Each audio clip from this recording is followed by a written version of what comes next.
Supreme court ने high court के कुछ रिटायर्ड जजों को 6,000 रुपए से 15,000 रुपए के बीच मामूली पेंशन मिलने पर हैरानी जताई है। Justice BR Gavai, justice PK Mishra और जस्टिस KV विश्वनाथन की पीठ हाई कोर्ट के एक रिटायर्ड जज के द्वारा दायर याचिका पर सुनवाई कर रही है, जिन्होंने कहा है कि उन्हें मात्र 15,000 रुपए पेंशन मिल रही है। याचिकाकर्ता जिला अदालत में 13 साल तक जज के रूप में सेवा देने के बाद इलाहाबाद हाई कोर्ट के जज के रूप में प्रमोट किए गए थे। उन्होंने दावा किया कि अधिकारियों से पेंशन की गणना करते समय उनकी न्यायिक सेवा पर विचार करने से इनकार कर दिया गया था। सुप्रीम कोर्ट की पीठ ने टिप्पणी की है कि हमारे सामने हाई कोर्ट के रिटायर्ड जज हैं, जिन्हें 6,000 रुपए और 15,000 रुपए पेंशन मिल रही है, जो चौंकाने वाला है। ऐसे कैसे हो सकता है? जस्टिस गवई ने कहा कि जजों के लिए रिटायर के बाद की सुविधा हर हाई कोर्ट में अलग अलग है और कुछ राज्यों में बहुत कुछ बेहतर लाभ दिए जाते हैं। इसके बाद सुप्रीम कोर्ट ने सुनवाई 27 नवंबर के लिए निर्धारित कर दी है। लेकिन इस बीच में सबसे चौंकाने वाली बात यह है कि कुछ जजों की पेंशन 15,000 रुपए है, इसलिए सुप्रीम कोर्ट चिंतित है। लेकिन देश के 80 लाख कर्मचारियों की पेंशन का कुछ भी अता पता नहीं है। लगातार कर्मचारी अपनी आवाज को उठा रहे हैं। उनका कहना है कि उन्हें पुरानी पेंशन दी जाए, लेकिन इस पर जो सरकार है वो मानने के लिए तैयार नहीं है। लगातार कर्मचारियों के द्वारा प्रदर्शन किया जा रहा है, अपनी आवाज को उठाया जा रहा है, फिर भी सरकार सीधे तरीके से इस चीज को नकार रही है। कर्मचारियों का साफ तौर पर यही कहना है कि उन्हें NPS या UPS नहीं चाहिए, उन्हें सिर्फ OPS चाहिए। लेकिन सरकार इन सारी बातों को सुनने के लिए तैयार नहीं और इसी वजह से कर्मचारी लगातार प्रदर्शन कर रहे हैं। इस विषय पर ज्यादा जानकारी देते हुए प्रदेश अध्यक्ष विजेंद्र धारीवाल जी ने क्या कुछ कहा, आप भी सुनिए।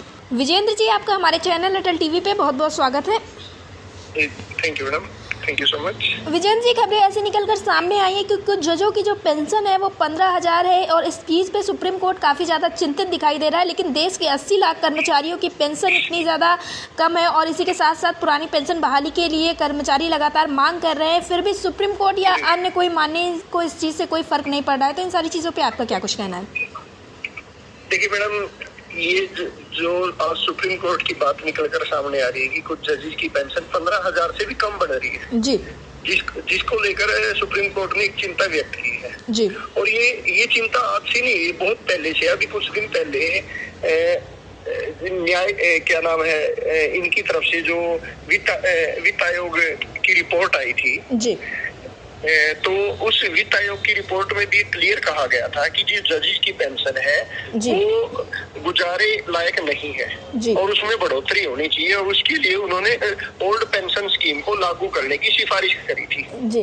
लेकिन अभी तक भी उसको उस सिफारिश को माना नहीं गया सरकार के द्वारा। और ये गंभीर विषय भी है कि जब एक कर्मचारी अधिकारी अपनी पेंशन के लिए कोर्ट का सहारा लेते हैं, सुप्रीम कोर्ट या हाई कोर्ट में बहुत सारी हमारी याचिकाएं हमने पहले भी लगाई है जी। लेकिन उनके ऊपर कोई सुनवाई नहीं हुई। सुप्रीम कोर्ट और इलाहाबाद हाई कोर्ट कई बार सरकार को इस बारे में नोटिस भी जारी कर चुकी है कि कर्मचारियों को जो NPS दी जा रही है उनके गुजारे भत्ते लायक नहीं है, इसके अंदर बदलाव होना चाहिए और ओल्ड पेंशन स्कीम को लागू करना चाहिए। लेकिन उसके बावजूद भी आज तक उसके ऊपर कोई गंभीर कदम सरकार के द्वारा नहीं उठाया गया। और याद हो, सुप्रीम कोर्ट में एक बार अरुण जेटली जी वित्त मंत्री हुआ करते थे 2014 में जी। तो उन्होंने सुप्रीम कोर्ट में कहा था कि ये कार्यपालिका का विषय है, ये संसद तय करेगी कि किसको कितनी पेंशन मिलेगी। और उसके सुप्रीम कोर्ट के उस नोटिस का उन्होंने ये कहकर जवाब दिया था कि ये किसी की कितनी पेंशन होगी और कौन सी पेंशन नीति लागू होगी, ये काम संसद का काम है। तो मेरा तो सरकार से एक निवेदन है कि आज न्यायपालिका अपने लिए सुनिश्चित पेंशन की, ओल्ड पेंशन स्कीम की मांग कर रही है, कर्मचारी अधिकारी अपने लिए पेंशन की मांग कर रहे हैं। और देखिए, कार्यपालिका और न्यायपालिका दोनों एक दूसरे की मजबूत कड़ियां हैं जी।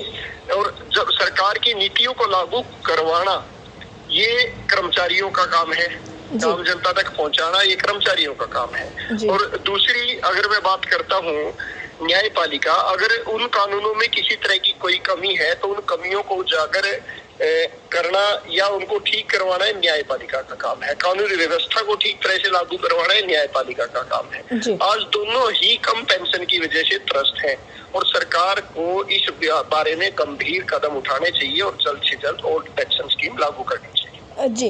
विजेंद्र जी, इसी के साथ ये भी देखने को मिला है कि UPS में संशोधन की तरफदारी कुछ लोग करने लगे हैं, तो इससे कहीं ना कहीं उनके भविष्य को भी तो अंधकार में हो सकता है, उनके भविष्य पे भी तो खतरा मंडरा सकता है, क्योंकि UPS कहीं ना कहीं OPS के बराबर तो नहीं ही है। NPS में सुधार जरूर किया गया है UPS को लाकर, लेकिन UPS भी कर्मचारी अपनाने के लिए तैयार नहीं है। देखिए, किसी भी पहली बात तो मैं आपको बता दूं मधुलिका जी, एक समय था कि जब हम ओल्ड पेंशन स्कीम की मांग किया करते थे तो सरकार एनपीएस को बेहतर बताया करती थी। वो ये मानने को भी तैयार नहीं थी कि एनपीएस में कई कमियां हैं। लेकिन जब जैसे जैसे आंदोलन बढ़ता गया, आंदोलन का दबाव सरकार के ऊपर बढ़ा, तो सरकार ये मानने को तो मजबूर हुई कि एनपीएस में कमियां थी और तभी उन्हें उसके अंदर कुछ सुधार करके यूपीएस जैसी पॉलिसी लानी पड़ी। और अब मैं देख रहा हूँ कुछ ट्रेड यूनियंस के नेता या कुछ लोग आज ये कह रहे हैं कि सरकार ने उसमें सुधार कर दिया और यूपीएस में और सुधार करके ओपीएस के बराबर लाया जा सकता है। लेकिन वो लोग ये बात भूल गए कि वो जो ऐसे लोग हैं, वो ज्यादातर तो ऐसे लोग हैं कि जो खुद ओपीएस का लाभ ले रहे हैं। दूसरी बात है, जो संगठन चाहे एनएमओपीएस है चाहे हमारे राज्यों के संगठन है, उनके साथ तो अभी तक सरकार ने मंत्रणा भी नहीं करी। उनसे तो सुझाव तक सरकार ने लेना उचित नहीं समझा।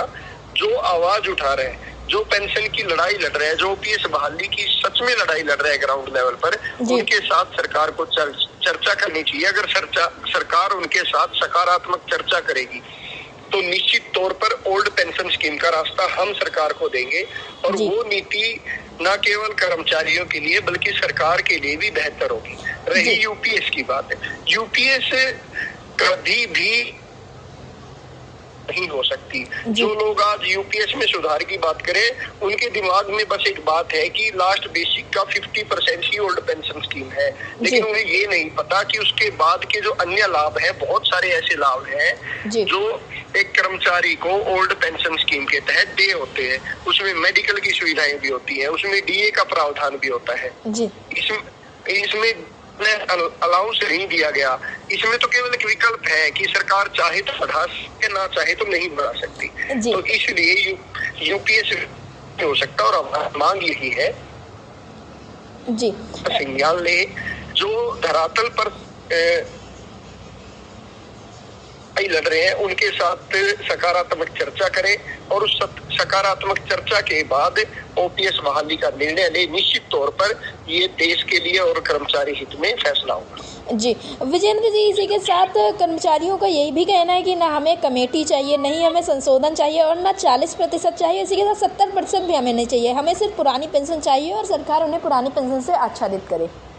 देखिए, मैं तो हमेशा एक बात कहता आया हूँ कि अगर सरकार की नीयत सच है, अगर सरकार सच में कर्मचारियों का हित चाहती है, अगर सरकार सच में देश हित चाहती है, तो बिना कमेटी के भी ओपीएस को बहाल कर सकती है। लेकिन अगर फिर भी उनके दिमाग में किसी तरह का संशय है और इसके ऊपर कोई मंत्रणा करना चाहते हैं, तो हम बातचीत के लिए भी हमेशा तैयार हैं। हमने हमेशा कहा है कि सरकार का हम अगर विरोध कर रहे हैं तो विरोध भी धरने, प्रदर्शन, रैलियां इसीलिए की जाती है कि ताकि सरकार बातचीत के रास्ते खोले, सरकार उनसे मंत्रणा करे, और हम उसके लिए क्लियरली तैयार हैं। और इसके लिए निश्चित तौर पर आप देख लें, अगर सरकार सकारात्मक होकर कोई कदम उठाना चाहती है या तो सीधे तौर पर ओपीएस बहाल करे, अगर ऐसा नहीं करती तो हम पूरा ड्राफ्ट तैयार करके सरकार को देंगे, पूरा रास्ता हम सरकार को सुझाने का काम करेंगे ताकि ओपीएस बहाल हो सके। जी विजेंद्र जी, अटल टीवी से जुड़ने के लिए बहुत बहुत धन्यवाद। Thank you madam, thank you.